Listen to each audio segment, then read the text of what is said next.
जय श्री गणेश। सुनिए बुधवार गणेश भगवान की व्रत कथा। भक्तों मान्यता है कि यह व्रत गणेश जी और बुध देव को प्रसन्न करने के लिए किया जाता है। इस व्रत को करने से शुभ फल प्राप्त होता है और जीवन में सुख शांति आती है।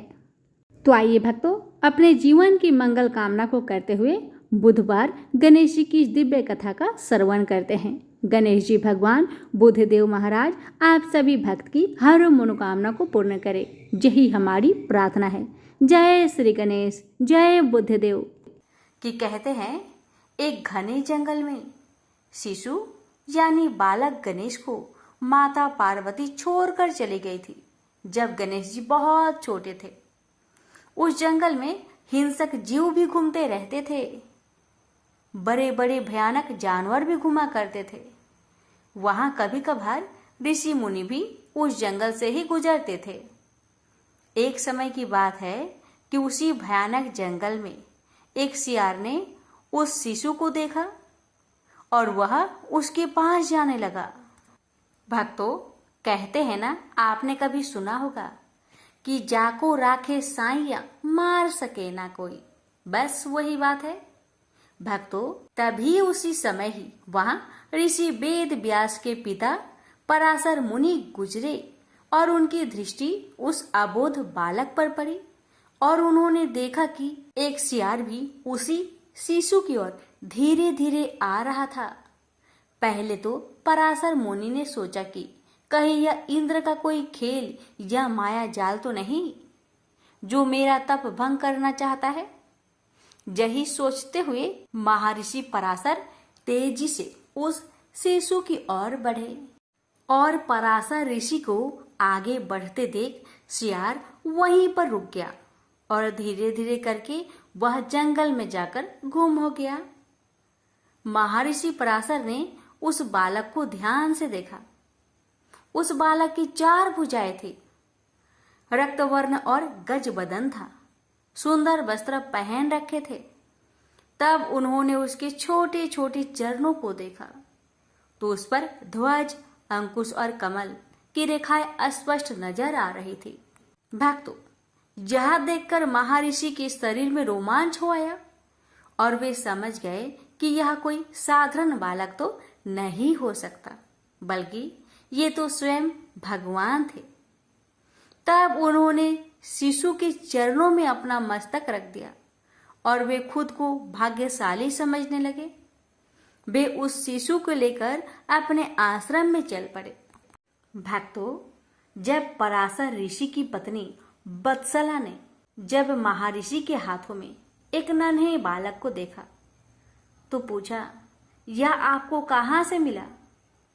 तो महर्षि ने कहा कि यह जंगल के एक सरोवर के तट पर पड़ा था।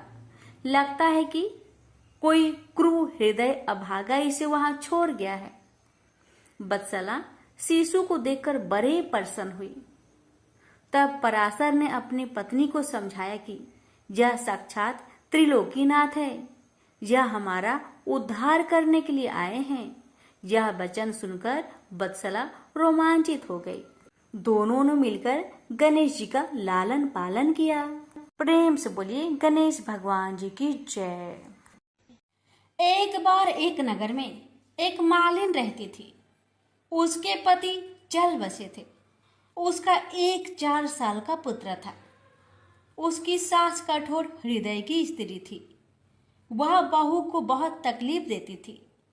एक दिन सास ने बहू और पोते को घर से निकाल दिया। वे दोनों रोते हुए चलते चलते एक जंगल में जा पहुंचे। वहां एक बड़े पेड़ के नीचे बैठ गए। वहां से थोड़ी दूर पर एक गणेश जी का मंदिर था। वहां बहुत लोग गणेश जी के दर्शन करने आते थे। दर्शन करके गणेश जी को प्रसाद चढ़ाते, फिर वह प्रसाद सबको बांट देते थे। इस प्रसाद से माँ बेटे का गुजारा होने लगा। दोनों गणेश जी की पूजा पाठ में लग गए। एक दिन उन्होंने सोचा क्यों ना हम भी जंगल से फूल लाकर बेचे। वे रोज जंगल से फूल लाकर उसकी माला बनाकर बेचने लगे। साथ में पूजा की सामग्री और प्रसाद भी बेचने लगे। इससे उनको आमदनी होने लगी। गणेश जी की कृपा से आमदनी बढ़ने लगी। जल्दी ही उन्होंने एक मकान और एक दुकान बना लिया। एक राजा की लड़की मंदिर में रोज पूजा करने आती थी।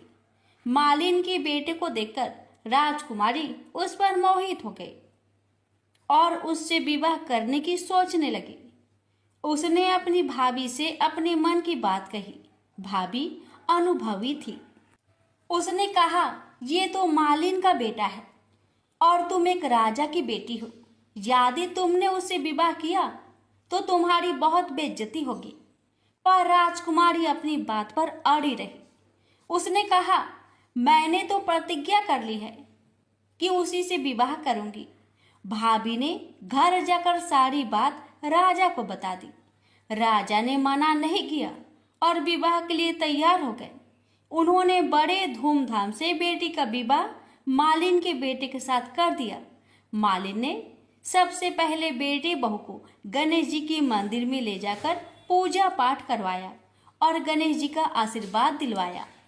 इसके बाद पूरे नगर में यह बात फैल गई कि गणेश जी की पूजा करने से सब दुख कष्ट दूर हो जाते हैं। यह बात सुनते ही नगर के सभी लोग मंदिर आने लगे। मालिन और उसके बेटे की बिक्री और बढ़ गई। उधर उसकी सास के बुरे दिन आ गए। अन्नदाता उससे रूठ गई और वह भूखे मरने लगी। एक दिन वह रोती धोती उसी गणेश जी के मंदिर में आ पहुंची। वह मालिन के बेटे से बोली, मैं भूखी हूँ, मुझे रोटी कपड़ा दे देना, इसके बदले मैं तुम्हारे सारे काम कर दूंगी। लड़के को दया आ गई और उसे काम पर रख लिया। उसने अपनी दादी को नहीं पहचाना। जब मालिन घर आई तो उसने सास को पहचान लिया। वह सास से बोली, सासू जी आप यहाँ कैसे? सास ने पोते की तरफ इशारा करके कहा, मेरी इस सेठ के यहाँ नौकरी लग गई है। बहू बोली, यह आपका पोता है और यह घर भी आपका ही है, यह दुकान भी आपका ही है। जब आपने हमें घर से निकाला तब गणेश जी ने हमारी रक्षा की। बहू की बात सुनकर सास बोली, मेरी करनी मैंने भोग ली। बहू बोली, सासू जी अब आप हमारे यहाँ रहो और पोते का सुख देखो। हे गणेश जी महाराज, जैसा सुख आपने मालिन को दिया वैसा ही सुख सबको देना। प्रेम से बोलिए गणेश भगवान की जय। समतापुर नगर में मधुसूदन नाम का एक धनी व्यक्ति रहता था। मधुसूदन का विवाह 1 मास पहले ही बलरामपुर नगर की सुंदर लड़की जिसका नाम था संगीता, उसी से हुआ था। शादी के कुछ दिन बाद ही संगीता की माता की तबीयत खराब हो जाती है। इसलिए संगीता अपने माता के घर चली जाती है और वहीं पर कुछ दिन रुक जाती है और इधर मधुसूदन अकेला ही रहता है। जब संगीता की माता का तबीयत ठीक हो जाता है तो मधुसूदन बुधवार के दिन ही अपने पत्नी को लेने के लिए बलरामपुर के लिए रवाना हो जाता है। बलरामपुर पहुंचकर अपने ससुरारी में जाता है और अपने सास ससुर से संगीता को विदा करने के लिए आज्ञा मांगता है। लेकिन संगीता के माता पिता बोले, दामाद जी आज तो बुधवार का दिन है। बुधवार के दिन बेटी की विदाई और कोई भी शुभ कार्य के लिए यात्रा नहीं करना चाहिए। लेकिन मधुसूदन अपने सास ससुर की एक ही बात नहीं माना और जिद पर अड़ गया कि मैं आज ही संगीता को लेकर जाऊंगा और कुछ भी नहीं होगा, आप खुशी खुशी विदा कर दीजिए। अब अपने दामाद के जिद के आगे संगीता के माता पिता हार मान लेते हैं और अपनी बेटिया को विदा कर देते हैं। अब मधुसूदन और संगीता दोनों जन बैलगाड़ी से यात्रा प्रारंभ करते हैं। 2 कोस की यात्रा के बाद ही उसकी गाड़ी का एक पहिया टूट गया। वहां से दोनों पैदल ही यात्रा करना शुरू कर देते हैं और पैदल चलते चलते बेचारी संगीता तो थक जाती है और उसे जोर से प्यास लग जाती है। तो अपने पति से कहती है, सुनिए जी मुझे बहुत जोर से प्यास लगी है। तो मधुसूदन कहता है, ठीक है तुम इस पेड़ की छांव में बैठो, मैं देखता हूँ आसपास में कहीं अगर पानी मिल जाए तुम्हें लेकर आता हूँ, तुम यहाँ से कहीं जाना मत। इतना कहकर मधुसूदन पानी ढूंढने के लिए चल दिया। थोड़ी देर इधर उधर ढूंढने के बाद मधुसूदन को कहीं से जल मिल जाता है और वह जल लेकर वापस उसी जगह में आता है जहाँ उसकी पत्नी पेड़ के नीचे छांव में बैठी हुई थी। मगर ये क्या, वह बहुत हैरान हो जाता है क्योंकि उसकी पत्नी के पास उसी की शक्ल का एक आदमी बैठा हुआ था और संगीता उस आदमी की दी हुई पानी को पी रही थी। ये देखकर मधुसूदन चौंक गया। जब संगीता का नजर दूसरे मधुसूदन पर पड़ा तो बेचारी वो भी हैरान रह गई और दोनों में से असली मधुसूदन कौन है बेचारी अंतर न कर पाई। अब मधुसूदन को बहुत क्रोध आया और क्रोध में उसने उस व्यक्ति से पूछा, तुम कौन हो और मेरी पत्नी के पास क्यों बैठे हो? मधुसूदन की बात सुनकर उस व्यक्ति ने कहा, अरे भाई, यह मेरी पत्नी संगीता है। मैं अपनी पत्नी को ससुराल से विदा कराकर लाया हूँ, लेकिन तुम कौन हो जो मुझसे ऐसे प्रश्न कर रहे हो? उस व्यक्ति की बातें सुनकर मधुसूदन भड़क उठा और कहने लगा कि तुम जरूर कोई चोर या ठग हो। यह मेरी पत्नी संगीता है। मैं इसे पेड़ के नीचे बैठाकर जल की खोज में गया था। इस पर उस व्यक्ति ने कहा, अरे भाई, झूठ तो तुम बोल रहे हो। संगीता को प्यास लगने पर जल लेने मैं गया था। मैंने तो जल लाकर अपनी पत्नी को पिला भी दिया। अब तुम चुपचाप यहाँ से चलते बनो, नहीं तो किसी सिपाही को बुलाकर तुम्हें पकड़वा दूंगा। दोनों एक दूसरे से लड़ने लगे। उन्हें लड़ते देख बहुत से लोग वहाँ इकट्ठे हो गए। नगर के कुछ सिपाही भी वहाँ आ गए। सिपाही उन दोनों को पकड़कर राजा के पास ले गए और सारी कहानी राजा को सुना दी।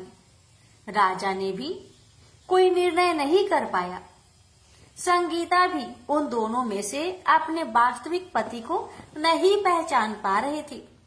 राजा ने दोनों को ही कारागार में डाल देने के लिए कहा।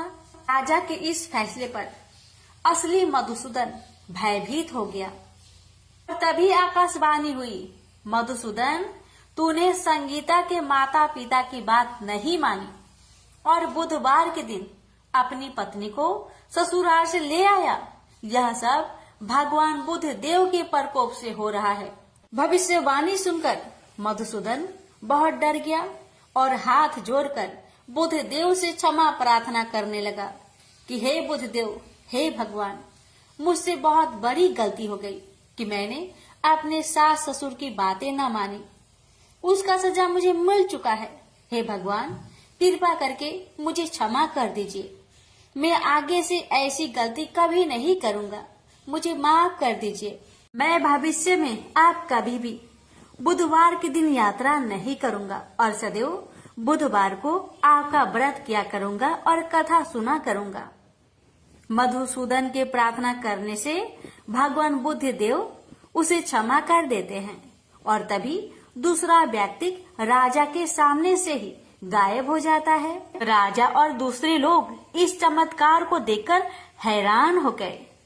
भगवान बुद्ध देव की इस अनुकंपा से राजा ने मधुसूदन और उसकी पत्नी को सम्मान पूर्वक विदा किया। कुछ दूर चलने पर रास्ते में उन्हें वही बैलगाड़ी मिल गई। बैलगाड़ी का टूटा हुआ पहिया भी अपने आप जुड़ा हुआ था। दोनों उसमें बैठकर समतापुर की ओर चल दिए। मधुसूदन और उसकी पत्नी संगीता दोनों बुधवार को व्रत करते हुए आनंद पूर्वक जीवन यापन करने लगे। इस तरह भगवान बुद्ध देव की कृपा से उनके यहाँ खुशियाँ बरसने लगी। इस तरह जो भी स्त्री या पुरुष विधिवत बुधवार का व्रत करके व्रत कथा को श्रद्धा पूर्वक सुनते हैं, भगवान बुद्ध देव उनके सभी कष्टों को दूर करते हैं। प्रेम से बोलिए बुद्ध देव भगवान की जय। एक बार गणेश जी एक छोटे से बालक के रूप में एक चम्मच में चावल और दूसरे चम्मच में दूध लेकर निकले। वो हर किसी से कह रहे थे कि कोई मेरे लिए खीर बना दो, कोई मेरे लिए खीर बना दो। एक बुढ़िया माई बैठी हुई थी। उसने कहा, ला बेटा, मैं तुम्हारे लिए खीर बना देती हूँ। इतना कहकर बुढ़िया माई अपने कमरे में जाकर छोटे छोटे 2 कटोरी लेकर आती है। तब 20 रूपी गणेश जी कहने लगे, दादी माँ, छोटी सी बर्तन से क्या होगा? आपके घर में जो सबसे बड़ा बर्तन हो उसी को लेकर आओ। बुढ़िया माई मुस्कुराकर बच्चे की मन रखने के लिए, उसके खुशी के लिए अपने घर की सबसे बड़ा बर्तन लेकर बाहर आई और बालक गणेश के सामने रख दिया। अब तो बुढ़िया माई की आंखें फटी की फटी रह गई।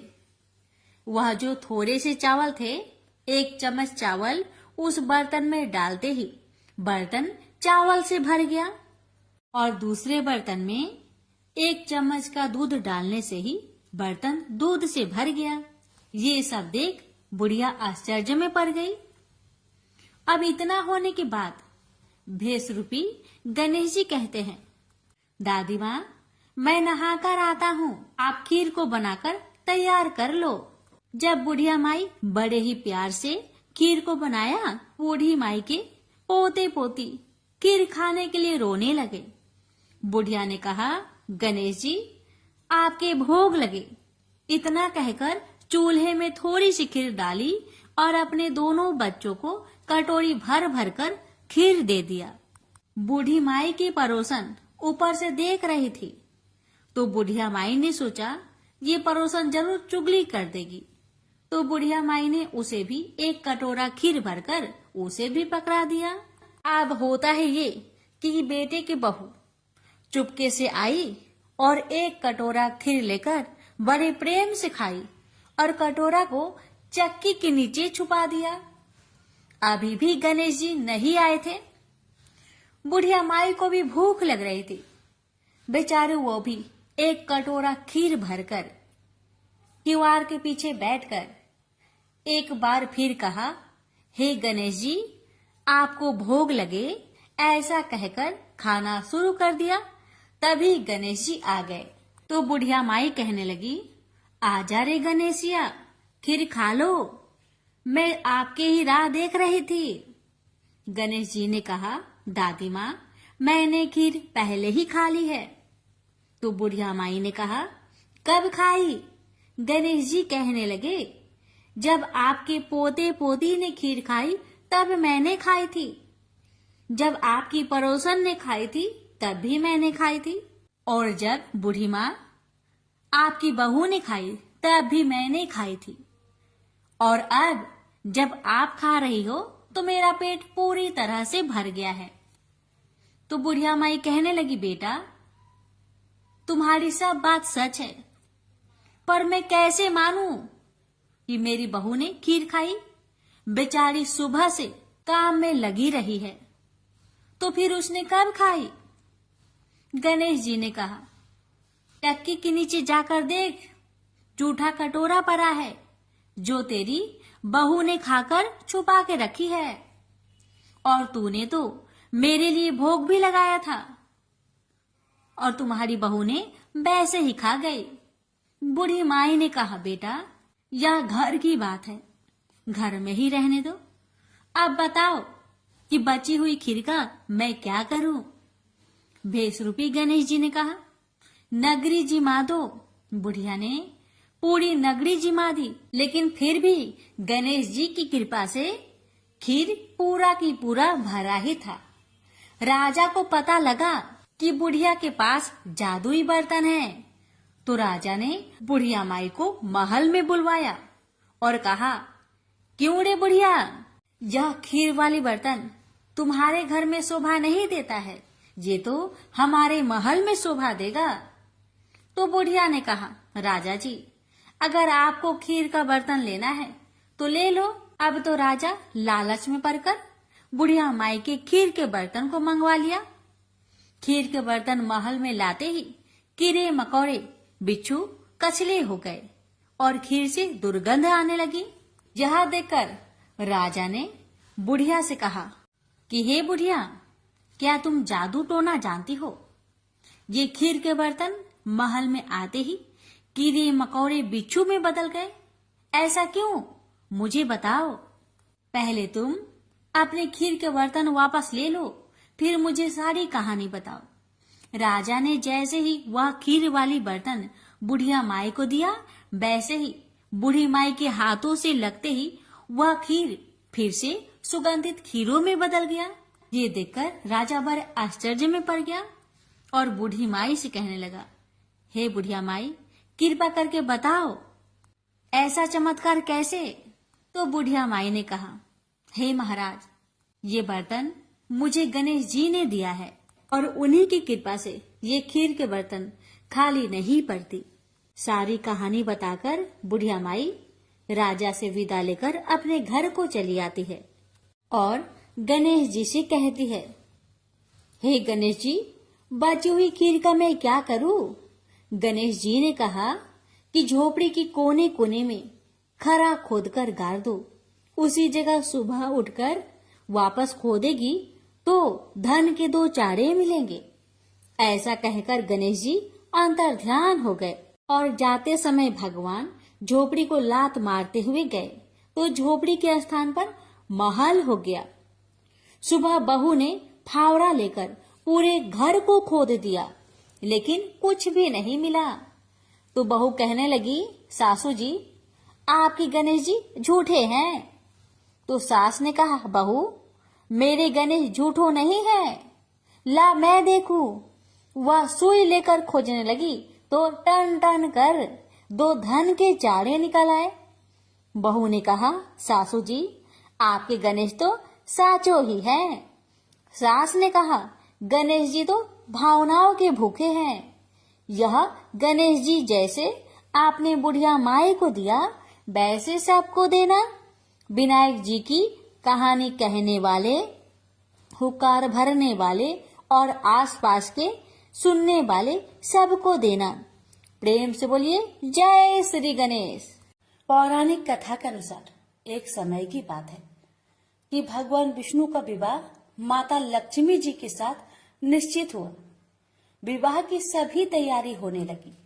सभी देवी देवताओं को निमंत्रण भेजे गए, लेकिन भूलवश गणेश जी को निमंत्रण देना रह गया था। इधर भगवान विष्णु की बारात जाने का समय आ चुका था। सभी देवता अपनी पत्नियों के साथ विवाह समारोह में शामिल होने को आए, परंतु सभी देवी देवताओं ने देखा कि गणेश जी कहीं दिखाई नहीं दे रहे हैं। तब उन सभी ने आपस में चर्चा की, क्या गणेश जी को नहीं न्योता दिया गया या गणेश जी ही नहीं आए हैं। सभी को इस बात पर बहुत आश्चर्य हुआ। इस बात पर उन सभी ने विष्णु भगवान से ही इसका कारण पूछा। विष्णु भगवान से पूछने पर उन्होंने कहा कि हमने गणेश जी के पिता भोलेनाथ, महादेव और माता पार्वती को न्योता भेजा था। यदि गणेश जी अपने पिता के साथ आना चाहते तो आ जाते, अलग से उन्हें न्योता देने की कोई आवश्यकता भी नहीं थी। दूसरी बात यह है, उनको खाने में 1.25 मन मूंग, 1.25 मन चावल, 1.25 मन घी और 1.25 मन लड्डू का भोजन चाहिए। यदि गणेश जी नहीं आएंगे तो कोई बात नहीं, दूसरे के घर जाकर इतना सारा खाना पीना अच्छा भी नहीं लगता। इतना वार्ता कर ही रहे थे कि किसी एक ने सुझाव दिया, यदि गणेश जी आते तो उनको द्वारपाल बनाकर बैठा सकते थे कि आप घर की याद रखना।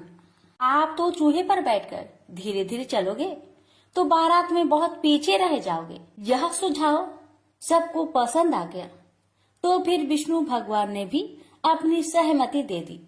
तब गणेश जी को निमंत्रण देकर आमंत्रित किया और उनको समझा बुझाकर घर की रखवाली करने को बैठा दिया गया। बारात चल दी।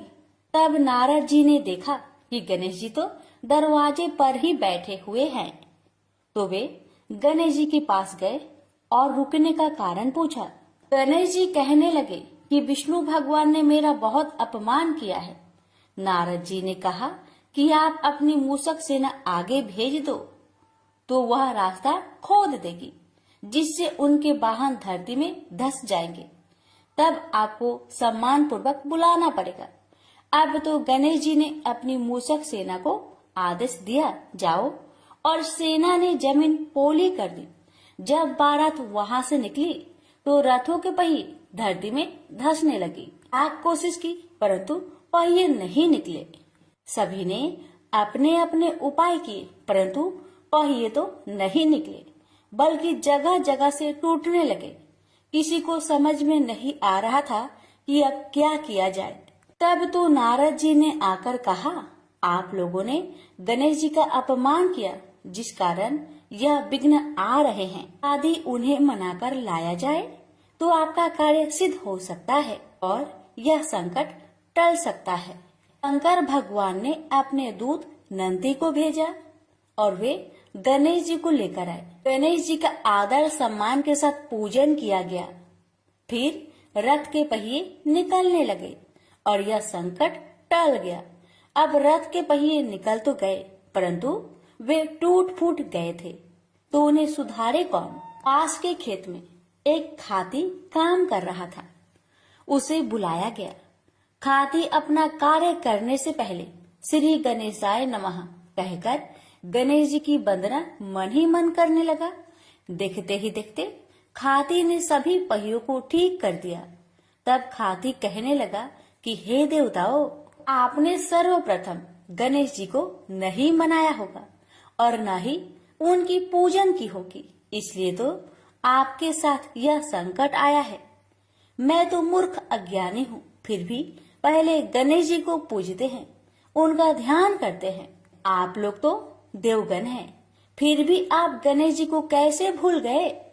अब आप लोग भगवान श्री गणेश जी की जय बोलकर जाए तो आपके सब काम बन जाएंगे और कोई संकट भी नहीं आएगा। ऐसा कहते हुए बारात वहां से चल दी और विष्णु भगवान का लक्ष्मी जी के साथ विवाह संपन्न करा के सभी सकुशल घर लौट आए। हे गणेश जी महाराज, आपने विष्णु को जैसा कारज सरियो ऐसा कारज सबको सिद्ध करिजो। बोलिए गजानन भगवान की जय। एक गांव था जिसमें एक सेठ जी अपने परिवार के साथ रहते थे।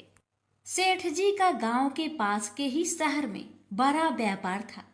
सेठ जी गणेश जी की पूजा श्रद्धा एवं विश्वास से करते थे, जिससे सेठ जी के घर में अन्न धन के भंडार सदैव ही भरे रहते थे। उनके जीवन में किसी भी प्रकार की कोई कमी नहीं थी।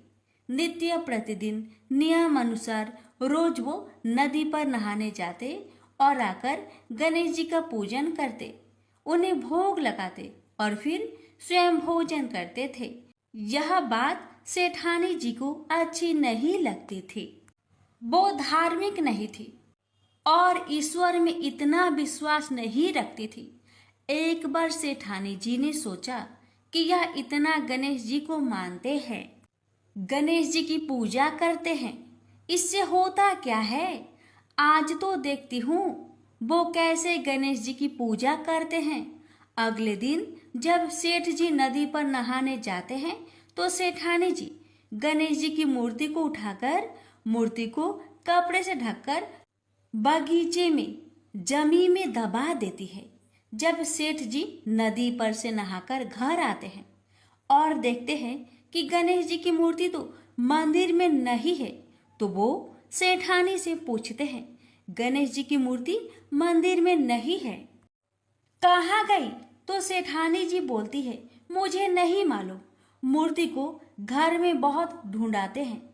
उस दिन क्योंकि वो गणेश जी को भोग नहीं लगा पाए, इसके लिए सेठ जी ने अन्न जल का भी त्याग कर दिया और गणेश जी से प्रार्थना करने लगे, हे प्रभु, लगता है आप मुझसे रुष्ट हो गए हो और कहीं चले गए हो। आप अपनी कृपा दृष्टि मुझ पर बरसाइए। ये प्रभु, मुझे दर्शन दीजिए। सेठ जी ने मन ही मन सोचा कि आपसे जब तक आप मुझे मिल नहीं जाते, मुझे दर्शन नहीं दे देते, तब तक मैं अन्न जल का त्याग करता हूँ। उस दिन पूरा निकल गया। रात्रि में सेठ जी की भक्ति से प्रसन्न होकर गणेश जी भगवान ने सपने में गणेश जी भगवान एक छोटे से चूहे के साथ खेल रहे होते हैं और चूहे को खाने को लड्डू देते हैं। चूहा लड्डू लेकर बगीचे में जाता है और जमीन को खोदता है और लड्डू वही डाल देता है। अचानक सेठ जी की नींद खुल जाती है। सेठ जी बगीचे में जाते हैं और वही खोदते हैं जहां उन्होंने सपने में देखा था, और वहीं से उनको थोड़ी सी जमीन खोदने पर कपड़े में लिपटे हुए गणेश जी की मूर्ति मिलती है। सेठ जी गणेश जी की मूर्ति की पूजा करके उनको यथास्थान स्थापित करते हैं और सेठानी के पूछने पर सारा वृत्तांत उन्हें सच सच बताते हैं। बात जानकर सेठानी जी को आश्चर्य होता है और सेठानी जी मन ही मन श्रद्धा एवं विश्वास से गणेश जी भगवान की भक्त बन जाती है और सेठ जी से कहती है कि मुझसे बड़ा भारी अपराध हो गया है। अब हम दोनों पति पत्नी प्रेम सहित गणेश जी भगवान की आराधना करेंगे एवं उनकी पूजा में कभी कोई कमी नहीं आने देंगे। यह सुनकर सेठ जी अत्यधिक प्रसन्न हो जाते हैं और दोनों पति पत्नी गणेश जी भगवान को धन्यवाद करते हैं। जय बोलो गणेश जी भगवान की जय हो, सदा ही जय हो प्रभु, अपनी अनुकंपा सेठ सेठानी के समान ही हम सभी पर बनाए रखना। कहानी सुनने वालों की सभी मनोकामनाएं पूर्ण करना। एक बार गणेश जी एक बहुत सुंदर गांव से गुजर रहे थे। इस गांव के खेत हरे भरे थे। सुबह का समय था। ठंडी पवन का आनंद लेते हुए गणेश जी मूषक पर सवार होकर चले जा रहे थे। इतने में वह एक खेत से गुजरे तो आनंदवश फसलों में हाथ फिरा दिया। गणेश जी के ऐसा करने से उस फसल के कुछ दाने हाथ में आ गए। अब गणेश जी को पछतावा हुआ कि उन्होंने तो चोरी कर ली।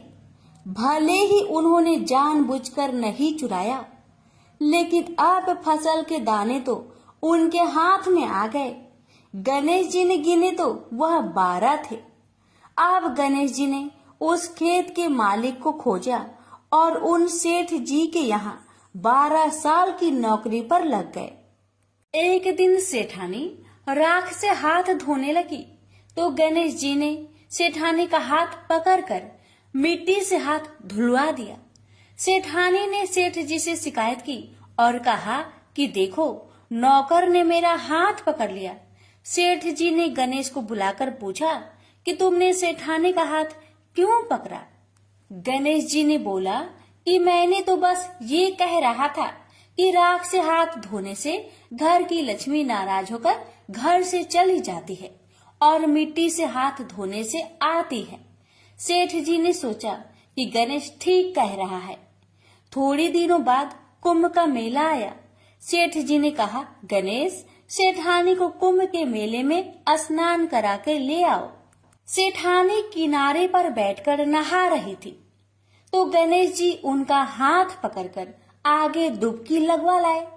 घर आकर सेठानी ने सेठ से कहा कि गणेश ने तो मेरी इज्जत ही नहीं रखी और इतने सारे आदमियों के बीच में मुझे घसीटकर आगे पानी में ले गए। तब सेठ जी ने गणेश जी से पूछा कि ऐसा क्यों किया?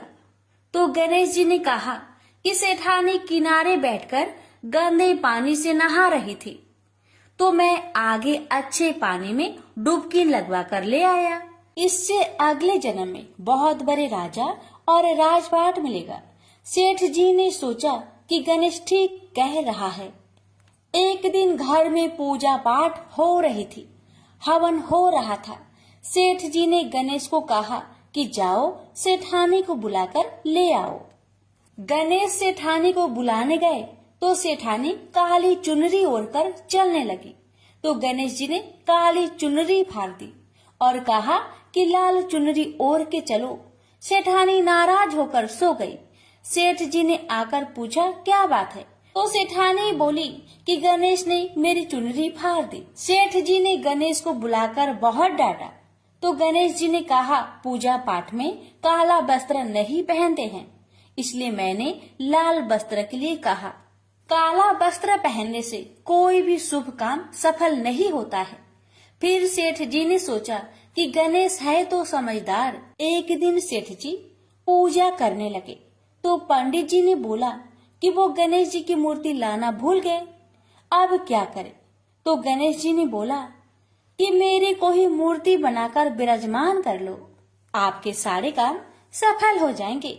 यह बात सुनकर सेठ जी को भी बहुत गुस्सा आया और वे बोले कि तुम तो अब तक सेठानी से ही मजाक करते थे, मेरे से भी करने लगे। तो गणेश जी ने कहा, मैं मजाक नहीं कर रहा हूँ, मैं सच बात कह रहा हूँ।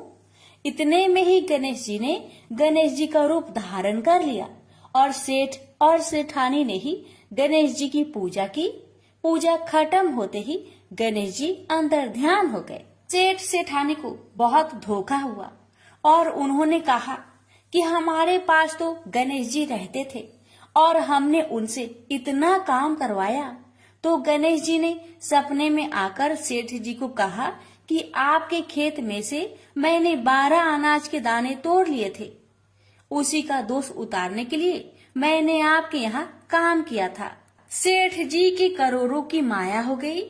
हे गणेश जी महाराज, जैसा सेठानी को दिया वैसा सबको देना, कहते को सुनते को और सारे परिवार को दे देना। जय श्री गणेश जी। एक बार पथवाड़ी माता पाल और विनायक जी में झगड़ा हो गया। सब आपस में स्वयं को बड़ा बताने लगे। इतने में एक ब्राह्मण का लड़का आया। पाल, पथवाड़ी, गजानन जी ने उसे रोका और कहा, लड़के रुक जा और हमारा न्याय कर। लड़का बोला, मैं कल वापस आऊंगा तब न्याय करूंगा। घर आकर लड़के ने माँ से कहा, माँ मुझे कल पाल, पथवाड़ी माता, विनायक जी का न्याय चुकाना है। तो माँ ने कहा, बेटा सबको बड़ा बता देना। दूसरे दिन लड़का वहाँ गया और बोला, पाल माता आप बड़ी हो, क्योंकि हर व्यक्ति आता है और स्नान ध्यान करके शुद्ध होकर जाता है और आप सबकी रक्षा करती हैं। हे पथवाड़ी माता आप सबसे बड़ी हो, क्योंकि कितने भी तीर्थ धर्म ध्यान कर ले पर आपकी पूजा किए बिना उनका कार्य पूर्ण नहीं होता। आप जीवित को भी तारती हैं और मरने के बाद भी उद्धार करती है। पथवाड़ी माता पथ की धारिणी, इसलिए आप बड़ी हो। अब विनायक जी से लड़का बोला, सबसे पहले शुभ काम में आपको ही मनाया जाता है। आपको ध्याये बिना कोई काम सिद्ध नहीं होता, इसलिए आप बड़े हो। पाल माता, पथवाड़ी माता, विनायक जी भगवान लड़के की चतुराई से प्रसन्न हो गए और बोले, लड़के तुमने तो हम सबको बड़ा कर दिया, उसको सुखी रहने का आशीर्वाद दिया और जौ के दाने उसके अंगोछे में डाल दिया। लड़का सोचने लगा, ये तो घाटे का सौदा रहा। सारा दिन खराब कर न्याय किया और इतने से जौ मिले। उदास मन से घर आकर अंगोछा एक कोने में डाल दिया। माँ ने अंगोछा उठाया तो उसमें से हीरे मोती बिखर गए। तो माँ बोली, बेटा न्याय करके क्या लाया है? लड़का बोला, माँ कोने में जो पड़ा है देख लो। वहाँ गई, देखा हीरे मोती का ढेर लगा है, हीरे मोती जगमगा रहे हैं। माँ अत्यधिक प्रसन्न हो गई। माँ ने बेटे को बुलाया और कहा, बेटा आज तो पाल माता, पथवाड़ी माता, विनायक जी भगवान आज तो हम पर प्रसन्न हुए हैं। माँ बेटे बहुत प्रसन्न हुए। हे भगवान, जैसा पाल माता, पथवाड़ी माता, विनायक जी भगवान ने लड़के को दिया वैसे सबको देना। कहानी कहने सुनने हुक्कर भरने वालों को सुख समृद्धि धन्य धान्य देना। प्रेम से बोलिए पाल, पथवाड़ी, विनायक भगवान की जय। बुद्धदेव की जय। जय श्री गणेश।